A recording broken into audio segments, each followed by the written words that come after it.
नंद भाभी का एक पति। अरे अरे, मैं फोन रखती हूँ, माँ आ रही है। अगर देख लिया ना तो मुसीबत हो जाएगी। किससे बात कर रही थी? मैं वो अपनी इस सहेली से बात कर रही थी। तुझे लगता है कि तू झूठ बोलेगी और हमें पता नहीं चलेगा? और कितना परेशान करेगी हमें इंदुमती। माँ, ज्यादा दिमाग मत चलाओ। हाँ हाँ, तू कर अपनी सहेली और सहेलों से बात। एक दिन तुझे इस सब का पछतावा जरूर होगा। शकुंतला इतना कहकर वहां से चली जाती है। सुनिए जी, इंदुमती पर तो मेरी बातों का जरा भी असर नहीं है। ना जाने कितने लड़कों से मुझसे तो कहा भी नहीं जा रहा। हमें जल्दी ही कुछ करना होगा। हम क्या कर सकते हैं? मेरी मार का भी उस पर कोई असर नहीं है। वो तो बेहया हो चुकी है। तो हम क्या करें? हमें कुछ तो सोचना ही होगा ना। क्यों ना हम उसकी शादी करा दें। शादी के बाद तो ये जिम्मेदारियों में आ जाएगी। क्या पता शादी करके इसमें कुछ सुधार आ जाए। अगर इसने शादी के बाद भी कुछ ऐसा वैसा किया तो? हम एक छोटी सी कोशिश करके देखते हैं शकुंतला। ठीक है जी, हम जल्द से जल्द कोई अच्छा रिश्ता ढूंढकर अपनी बेटी की शादी करा देते हैं। फिर क्या था, शकुंतला ने अपनी बेटी की शादी एक अच्छे लड़के से करा दी। मेरी बेटी, आज तू इस घर आंगन को छोड़ के जा रही है। आज से तू एक पराये घर की बहू है। मेरी तुझसे गुजारिश है कि अब वो काम मत करना जो तूने पहले किए हैं। इंदुमती अपने घर से विदा लेकर अपने ससुराल पहुंच जाती है। इंदुमती, अब तू मेरे घर में कदम रखने वाली है। मेरी तुझसे गुजारिश है कि मेरे घर में लक्ष्मी बनकर आना। जी माँ, आप जैसा कहीं। अरे वाह भाभी, आप तो बड़ी खूबसूरत है, बिल्कुल भैया की तरह। नंदोई इंदुमती को आंख मारता है। नंदोई की बात का इंदुमती कोई जवाब नहीं देती। चलो भाभी, मैं तुम्हें तुम्हारा कमरा दिखाती हूँ। ननन जी, क्या आपके पति सभी औरतों से इसी तरह मजाक करते हैं? अरे, क्या तुम बुरा मान गई? नहीं, मैं तो बस ऐसे ही पूछ रही थी। अरे, उन्हें तो ऐसे सभी से मजाक करने की आदत है। वैसे मेरी प्यारी भाभी, मेरे भाई को भी ऐसे ही मजाक करने की आदत है, तो तुम उनका भी बुरा मत मानना। ओके मेरी प्यारी ननन। इंदुमती कमरे में घुसते ही अपने बॉयफ्रेंड को कॉल करती है। अरे, मेरे पास सिर्फ थोड़ा सा ही टाइम है तुमसे बात करने का। पता नहीं कब मेरा पति कमरे में आ जाए। इतने दिनों से तुमसे बात करने का टाइम ही नहीं मिल रहा है। अरे, कोई आ रहा है, मैं फोन रखती हूँ। अरे, आप यहाँ क्या कर रही हैं? सच सच बताओ भाभी, किससे बात कर रही थी? इससे आपको क्या मतलब? और मैं फिर से पूछती हूँ कि आप यहाँ मेरे कमरे में क्या कर रहे हैं? आपकी खुशबू मुझे यहाँ तक ले आई भाभी जी। ओहो, तो मैंने सही सोचा था कि आप मुझ पर डोरे डाल रही हो। इतनी खूबसूरत भाभी हो तो कौन डोरे डालना न चाहे। आप में कुछ अलग बात है, नहीं तो लड़कियां मुझसे यूं ही पट जाती हैं। अच्छा जी, वैसे मुझे पटाना इतना आसान नहीं है। मैं एक बात बता दूं आपको कि मेरे 5 बॉयफ्रेंड रह चुके हैं। तो ठीक है, छठा मैं बन जाता हूँ। अपने काम से काम रखो और निकलो यहाँ से। सोच लो, आखिर में तुम मेरे ही पास आओगी। जबकि जब देखेंगे। अभी निकलो यहाँ से। अगर मेरे पति ने तुम्हें देख लिया तो रायता फैल जाएगा। ठीक है, अभी तो मैं जा रहा हूँ, लेकिन कल फिर आऊंगा।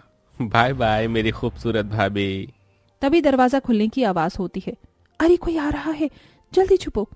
जैसे ही दरवाजा खुलता है तो प्रेम बेड के नीचे छिप जाता है। अरे इंदुमती, तुम अभी तक सोई नहीं? बस मैं सोने ही जा रही थी। मैं नहाने जा रहा हूँ, वापस आऊं तो सोई हुई दिखना। हाँ, मुझे वो लड़कियां पसंद नहीं जो देर रात तक जागती हैं। अरे, मैं तो बस। एक शब्द नहीं, चलो जाकर सो। समीर नहाने के लिए चला जाता है। कैसा खड़ूस आदमी है, इतनी सी बात पे मुझे इतना सुनाकर चला गया। इससे अच्छे तो नंदोई हैं। आखिर तुम्हें मैं पसंद आ ही गया। बेकार की बातें मत करिए और बाहर निकलिए नंदोई जी। समीर जी अभी बाथरूम में है। चलिए, अभी तो चलता हूँ, कल फिर आपको छेड़ने आऊंगा। इतना कहकर प्रेम वहां से चला जाता है। हट पागल लड़का। बेचारी मेरी ननन, उसे तो पता भी नहीं कि उसका पति मुझ पर डोरे डाल रहा है। अगले दिन। इंदुमती बेटा, मैंने छत पर अचार की अमीये सुखाने को फैलाई थी। घटा सी हो रही है, कहीं बारिश न हो जाए, जरा उन्हें उतार ला। जी माँ जी, मैं अभी जाती हूँ। इंदुमती छत पर जाती है। अरे, तुम यहाँ? देखो तो कौन आया है, मेरी खूबसूरत भाभी। नंदोई जी, जरा मुझसे दूर ही रहिए, वरना मैं सबके सामने आपका फंडा फोड़ दूंगी। तुम ऐसा नहीं कर सकती। पूछो क्यों? क्यों? क्योंकि तुम अब मुझे पसंद करने लगी हो। सिर्फ आपके ख्यालों में। भाभी जी को प्यार हो गया है। हट पागल कहीं का। हाँ, मैं पागल हूँ आपके प्यार में। भाभी जी, क्या मैं आपकी एक फोटो ले सकता हूँ? क्योंकि मुझे रातों को नींद नहीं आती है आपके बिना। मुझे फोटो खिंचवाने का बहुत शौक है, मेरे फोटो भी बड़े अच्छे आते हैं। तो क्या आप मेरे साथ एक फोटो लेंगी? एक शर्त पे, अगर आप मुझे अपनी बीवी से ऊपर रखें तो। अरे कैसी बातें कर रही हैं? आप तो हमेशा से ही मेरी बीवी से ऊपर ही हो। फिर ठीक है।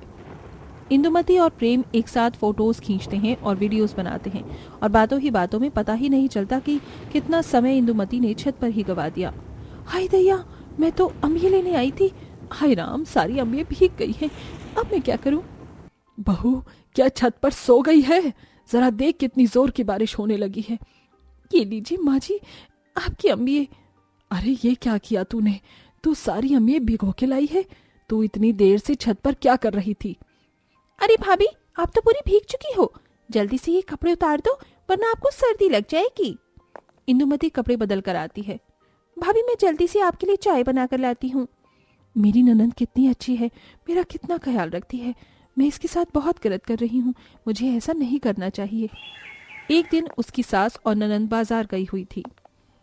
कहाँ है मेरी भाभी? भाभी जी, आज घर में कोई नहीं है, तो क्यों ना हम इस मौके का फायदा उठाएं और साथ मिलके खूब गुलछर्रे उड़ाएं। भाभी जी। सुनिए नंदोई जी, अब आप मुझसे दूर ही रहें तो अच्छा है। ओह, अच्छा, तो पासा पलट गया है। आप अब मेरी बीवी की साइड हो। अगर आपने मुझसे मिलना बंद किया तो मैं सारे फोटो और वीडियो सबको दिखा दूंगा। आप ऐसा नहीं कर सकते हैं। किसको पता है कि आपके 5 बॉयफ्रेंड रह चुके? मैं सबको सारी बातें बता दूंगा। अब चलता हूँ। इतना कहकर प्रेम वहां से चला जाता है और इंदुमती अब बेबस थी। भाभी देखिए, मैं आपके लिए कितनी अच्छी अच्छी साड़ियां लेकर आई हूँ। बताइए, आपको इनमें से सबसे ज्यादा कौन सी पसंद है? अब मैं क्या करूं? मेरी ननंद का पति तो राक्षस है, मैं उससे कैसे बचूं? बेचारी मेरी ननंद को तो कुछ भी पता ही नहीं। ऐसे ही इंदुमती के घर का सिलसिला चल रहा था। प्रेम इंदुमती को ब्लैकमेल करके उससे मिलता और उसे छेड़ता। बस एक बार मेरे पति घर आ जाए, मैं उन्हें सब बता दूंगी। अब समय हो चुका था इंदुमती के पति समीर के घर आने का। समीर काम से छुट्टी मिलने पर घर वापस आता है। सुनिए जी, मुझे आपसे कुछ बात करनी है। क्या बात है? इंदुमती अपने पति को अपनी शादी से पहले और शादी के बाद की सारी बातें बताती है। प्लीज मुझे माफ कर दीजिए, मुझे अपनी गलती पर बहुत पछतावा है। कृपया करके ये बात किसी को नहीं बताइएगा। चलो अच्छी बात है, तुमने मुझे सब कुछ बता दिया, लेकिन तुमने जो भी किया है वो बहुत गलत है। मैं सिर्फ तुम्हें एक ही शर्त पर माफ कर सकता हूँ, अगर तुम फिर कभी ऐसा ना करो। मैं वादा करती हूँ कि मैं अब फिर कभी ऐसा नहीं करूंगी। बस आप ये बात किसी को मत बताइएगा। उसके बाद समीर प्रेम को खूब फटकार मारता है और उसे घर में कदम रखने के लिए मना कर देता है, जिससे उनके घर का माहौल ठीक हो जाता है और समीर और इंदुमती खुशी खुशी एक साथ रहने लगते हैं।